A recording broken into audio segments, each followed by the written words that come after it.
కొంచెం ఆయిల్ పోసుకోవాలి. ఆయిల్ పోసుకున్నాక కొంచెం వేడెక్కుతుంది. వేడెక్కిన తర్వాత ఏం చేయాలంటే మనం ముందే కడిగి పెట్టుకున్న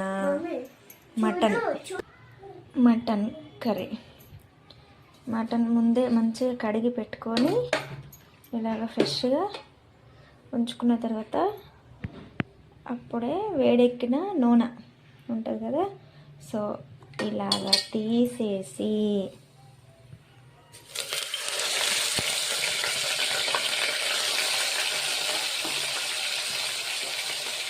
వేసేసుకోవాలి.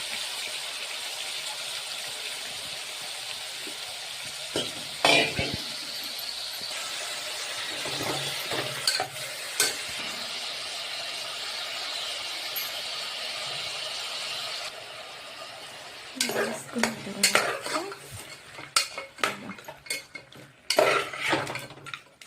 ఇలా కొంచెం కలిపేసుకొని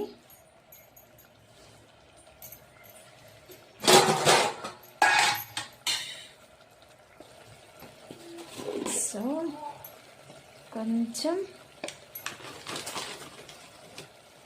మనం టేస్ట్కి తగినంత ఉప్పు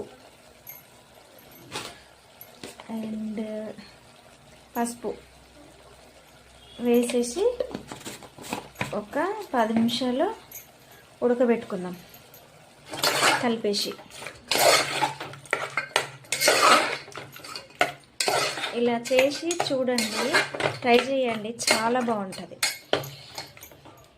ఇప్పుడు కాసేపు ఉడకనిచ్చుకుందాం.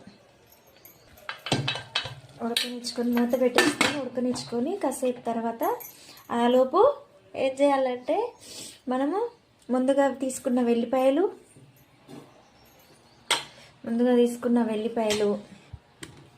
కొన్ని ఇన్ని సరిపోయేంత కచ్చపెచ్చి నూరుకొని, ఇన్ని వెల్లుల్లి తీసుకొని, అలాగే కొంచెం ఏం చేయాలంటే ముందుగా ఉల్లిగడ్డను కూడా వేయించుకొని చూపిస్తాను ఆగండి.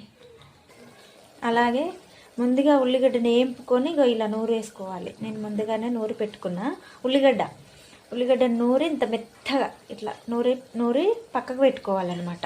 కాకపోతే అందరూ ఏం చేస్తారంటే ఉల్లిగడ్డలు ముందే వేసేసి కూర వేస్తారు. కానీ ఇలా వేస్తే చాలా బాగుంటుంది, చిక్కగా వస్తుంది కూర. మనం చారు కూడా ఏమంటారు, చారు టమాటాలు